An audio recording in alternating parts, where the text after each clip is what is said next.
इस लेसन में हम मेल रिप्रोडक्टिव ऑर्गन सिस्टम को डिटेल में देखेंगे। मेल रिप्रोडक्टिव सिस्टम के सबसे अहम पार्ट्स कौन से होते हैं? ये दो अलग पार्ट से बना होता है, लेकिन यहाँ दो पार्ट्स का क्या मकसद है?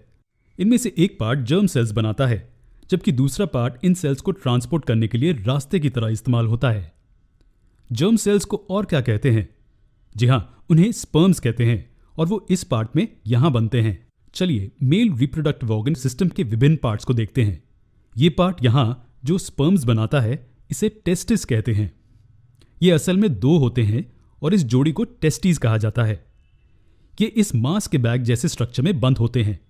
ये मेल बॉडी के बाहर स्थित होते हैं इस लंबे स्ट्रक्चर के साथ, जिसे पीनिस कहते हैं। ये बॉडी के बाहर क्यों होता है और अंदर क्यों नहीं? एक फीमेल के साथ सेक्सुअल कांटेक्ट बनाने के लिए पीनिस की जरूरत होती है, लेकिन टेस्टिस क्यों बॉडी के बाहर पाई जाती है? इसका जवाब काफी आसान है। स्पर्म हमारे नॉर्मल बॉडी टेम्परेचर के मुकाबले कम टेम्परेचर पे बनते हैं।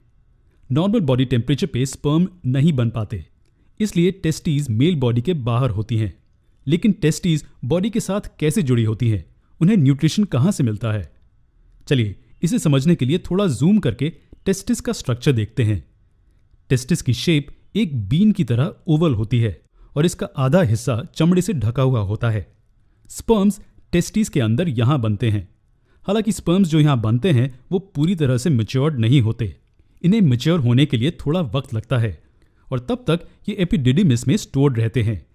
क्या आप बता सकते हैं यहाँ एपिडिडिमिस कौन सा पार्ट है? टेस्टिस के ऊपर इस मांस को एपिडिडिमिस कहते हैं। एपिडिडिमिस कॉइल की हुई ट्यूब से बना होता है। ये 3 पार्ट से बना होता है, हेड, बॉडी और टेल।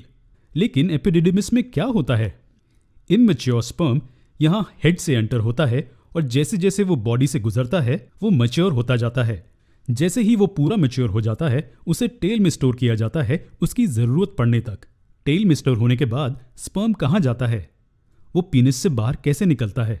हालांकि टेस्टिस बॉडी के बाहर होती हैं, लेकिन ये बॉडी के साथ जुड़ी हुई होती हैं। लेकिन ये कैसे मुमकिन है? यहाँ टेल से एक पाइप जैसी ट्यूब शुरू होती है जो एब्डोमिनल कैविटी के अंदर तक जाती है। ये आगे बढ़कर यूरिनरी ब्लैडर को घेर लेती है और ब्लैडर के पिछले हिस्से पर उतरना शुरू कर देती है। ये ट्यूब कई ब्लड कैपिलरीज और आर्टरीज से घिरी होती है जो टेस्टिस को न्यूट्रिशन देते हैं। इसके बिना टेस्टिस बॉडी से अलग हो जाएंगी और इनमें स्पर्म्स नहीं बन पाएंगे। इस ट्यूब को क्या कहते हैं? इसे डक्टस डेफरेंस या वास डेफरेंस कहते हैं। स्पर्म के एपिडिडिमिस से निकलने के बाद क्या होता है? खैर, ये जिस हालत में होते हैं वैसे ही बॉडी से बाहर नहीं निकलते। इसे बहुत लंबा रास्ता तय करना होता है और इस रास्ते पर इसमें कई सारी चीजें मिलती हैं। ये हम अगले वीडियो में देखेंगे।